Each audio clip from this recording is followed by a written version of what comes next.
My name's Kush Patel, and I'm the HeadStart lead, strategic lead in Wolverhampton.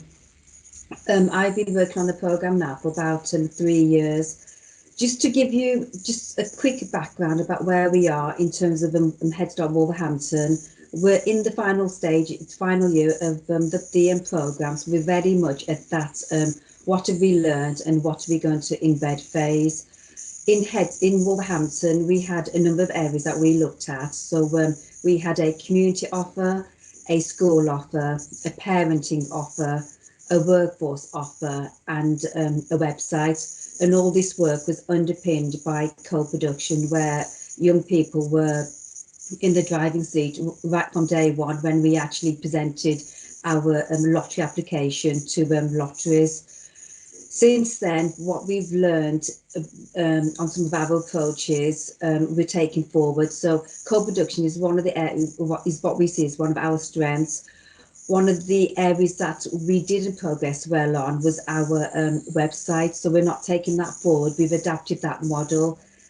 I just want to make clear, for first and foremost, it's always about test and learn. And the benefits of that is that we could truly adopt that test model. So where things didn't work, it was okay that things didn't work. We then invested in understanding why that didn't work, where improvements could they be made at all, and then investing on some of our strengths. So today I'm going to talk about co-production, a systems approach. First of all, I just want to ask, what's people's views on co-production? Do they know what that means? Or I'm just going to put it out there to the group to find out a bit of an insight of what you think co-production is. If anybody wants to raise a hand, if not, I'll carry on with the presentation. Sally? Hi. Hiya. I hope you can hear me. Yeah, we can. Yeah. Hi. So I think it's about creating something from the start together with who you're intending to reach, who's going to be using the service, not creating it and then going out afterwards at a later stage to consult them. So like from the very, very start, as you said, Kush, it really creating it with that group or that person, not saying, oh, what do you think of this idea afterwards?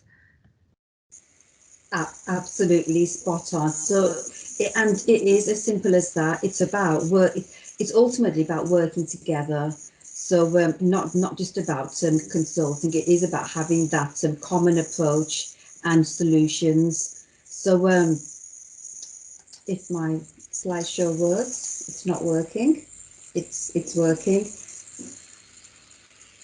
So there, and that just shows what co-production is. It is about working together on identifying what the issue is, but also working together on that solution. Often we do a lot of consultation where we've identified the issue, we've identified the solution, and now we're going to ask people what they think about the proposed model. But we're trying to shift away from that. So it's about everybody having responsibility and ownership of the solutions. And we often have a co-production ladder. And the key thing to say about here is that it doesn't matter where you sit on the co-production ladder. It's about your ambition, about where you want to go to. So some people may be just at the educating phase, and that's okay. We'd hope that you'd aspire to be at the co-production. And it's about the journey of how you get from that educating to that co-production. A majority of people will probably be at that consultation stage where they would go out and consult and propose models. This is particularly so when it comes to commissioning, where we go out, we've designed the specification, and we're now just consulting on what that model will look like. Wolverhampton, we were in the same position. I think we would possibly put ourselves at the informing and consultation stage. What the HeadStart funding allowed us to do is test, what does co-production mean? What do stakeholders think of co-production, and how can we fully embed co-production in the city? And with HeadStart having a resilience edge to it, a thematic edge, that was our starting position. So for co-production to happen, it just doesn't happen by chance. There needs to be investment. Our learning of co-production is that it needs to have that strategic buy-in. We are fortunate in Wolverhampton that we have the Children's Trust Board, which is now called the Children and Family Together Board, who actually owned the Head Start programme. It was chaired by the lead member of Children's in terms of our cabinet portfolio member, and we had directors represented from across stakeholder engagement, from CCG, hospitals, voluntary sector councils as well. But more importantly, we had young people on the Head Start Partnership Board as well. And he was working at that very strategic level to understand, to support them in their understanding of co-production. And you didn't have to be at the top of the ladder of co-production, but it was about having that collective ambition. That's where the city of Wolverhampton wanted to be. I must emphasise, whilst the city of Wolverhampton led on the Head Start Wolverhampton programme, it was very much a partnership approach. It was very much a city approach. So having that strategic buy-in, absolutely essential in terms of embedding. And another key aspect is training. So I asked the question, what was people's understanding of co-production? And that's because people in the city had different interpretations of what co-production was. A lot of people thought it was more or less consultation, and it takes time to change that mindset of people. And so to embed co-production, we had to invest in it. A number of organisations have a training and an organisation development team. We have to have the same in co-production, that we need to invest in training, understanding what it is before we even think about embedding any of the principles of co-production. That brings us on to resources.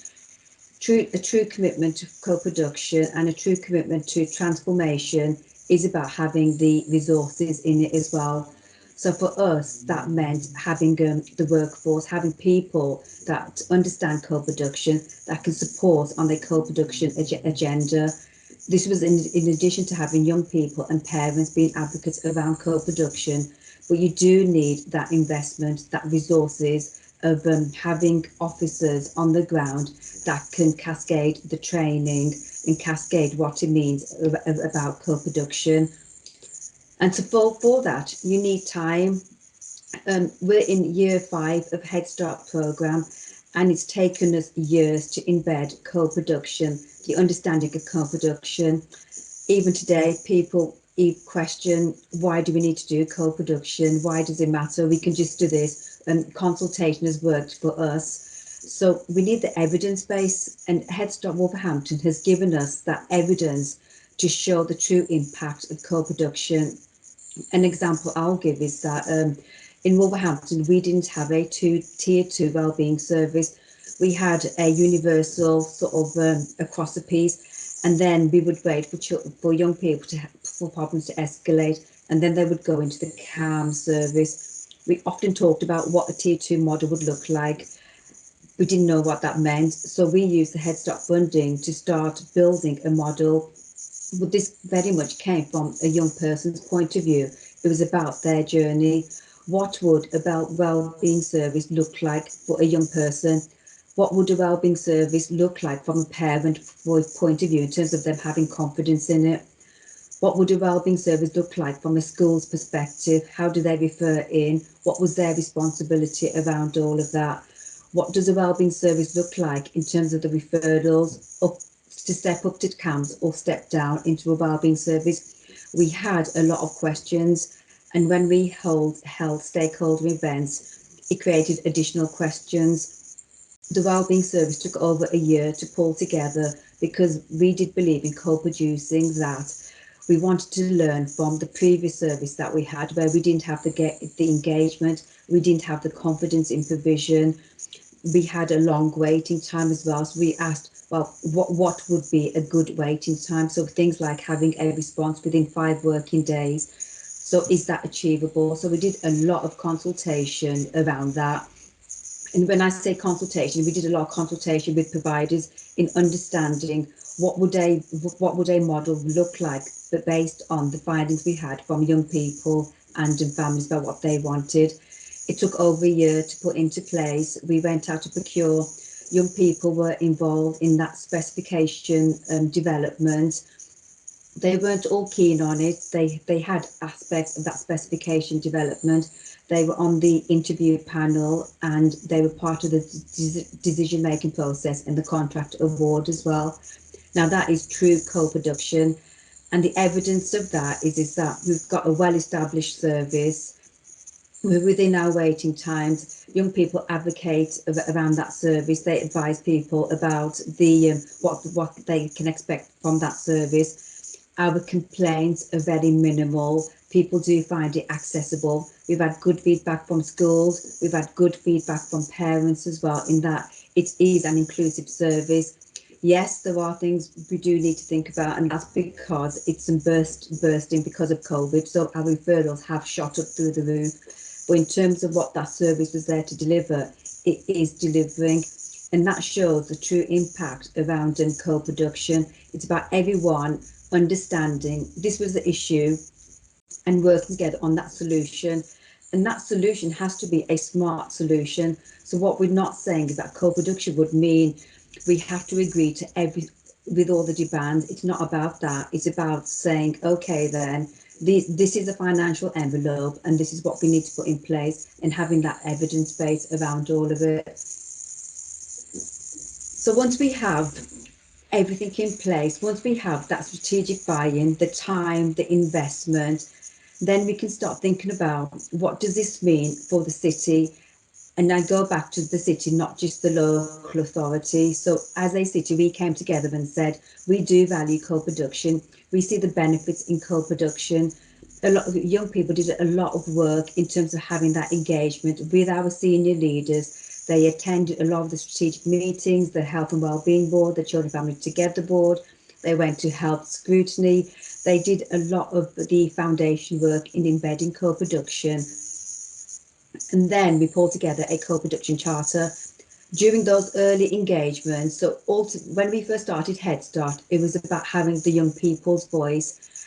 As our journey has continued, we've changed that to include the parents' voice as well, because parents are saying, actually, we want to be involved in all of this as well. It does impact on the whole family. It wasn't just about young people, and young people acknowledge that. So we worked on pulling together a children and family co-production charter, and this is a commitment that organisations said they will make to making sure that we are inclusive, that in terms of the principles, there's trust, the shared understanding, that equal partnership, that we are working together, a very restorative approach where we're not doing to, we're doing with. And then that's where you get that service transformation. That's where that's where we have our impact, our outcomes are being met, that our referrals up to the CAM services, they're reducing because our investment early on into that early intervention prevention, we've made the right investment.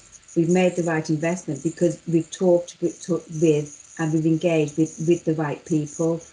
Now, this charter, and I'd go back to the time and energy, we only launched the charter last year, and that's how long it's taken for everyone to fully embed co-production. And that could be anywhere on the co-production ladder. This is not about having a charter to say we're all at the top end of the ladder. Some people may be at the bottom end of the ladder, and that's fine, but it's about having things in place, in being ambitious on sort of going up to the ladder and truly embedding co-production in the city. So part of our HeadStart Sustainability, our funding finishes in March, and the key thing we wanted to do was our sustainability.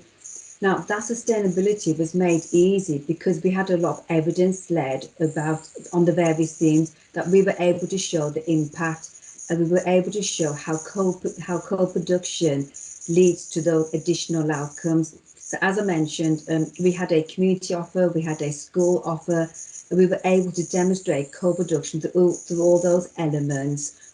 So when it came to sustainability and when it came to the city of Wolverhampton now dipping into their pockets to say, we're committed to this and there's a financial commitment. So we started looking at sustainability. Now sustainability is our #yes. So that's our youth engagement strategy.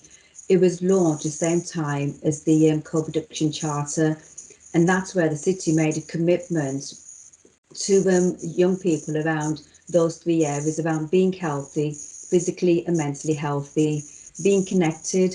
Our Head Start offer was a community offer, and young people said they wanted to feel connected to something, and that something was either with schools, with friends, with family. They just wanted to be part of something. And finally, it was about being you. Young people, families, stakeholders understood the importance of ensuring the young people's voice in shaping services that was relevant to them. And young people's voice, it was a key strand of our hashtag yes strategy. So that's how we've embedded our work. And for more information on hashtag yes, we do have a hashtag yes website. And as part of that commitment, we've committed to young people commissioning. So they have a commissioning budget of 200,000. So we were able to evidence through co-production. Actually, if we work with young people and families, we can have truly relevant services. And rather than us commissioning, actually it's even beneficial that young people have that commissioning budget. So young people have a commissioning budget of 200,000, where they do commission sort of that early intervention approach to emotional well-being. But what we found through this is that it wasn't just the impact it made on emotional well-being. Co-production can be embedded across various streams. We know emotional well-being impacts, and there's codependencies on all parts of a young person's journey. So in terms of our hashtag yes commitment, what we found through our Head Start learning is that it's not just around emotional well-being. It makes an impact on youth unemployment, around safeguarding emotional well-being, substance misuse, food poverty, transport. When the pandemic hit, we worked with our young people in understanding what did that mean to young people, co-producing. And one of the things we found out is that there was a lot of negativity. And what we found that for our young people in Wolverhampton is that yes, COVID made an impact. And when we did the surveys, and young people wanted to do the survey, they said, we want to find out what has been the true impact of this pandemic on young people. We found out, actually, our young people were doing okay. They were resilient. There were elements of loneliness. But what they came back to us is that stop with the negativity, stop with blaming young people on the rates going up, stop with saying, a young person has to have mental health issues, and it was not okay to be happy. They felt that if they were happy and laughing, it was the wrong thing to do in the pandemic. So we changed all our comms based on that, and we worked with young people on those positive messages. And we did that through co-production in changing how people sort of felt and what they should be feeling. So it just shows the true impact of co-production. We started off with emotional well-being. Actually, it's impacted across the board. So in terms of the local authority, it's impacted across the systems. We are working with our planning department on how they embed co-production. We're working with our public health colleagues. We're working with our skills teams as well, with our employment teams, on how they embed co-production that makes it really relevant to children, young people and families. So that's kind of a whistle-stop tour of where we're at in terms of the co-production work we've done in Wolverhampton. As I said, we're continuing to sustain the work of HeadStart. Our legacy is through hashtag yes, and we continue to champion co-production.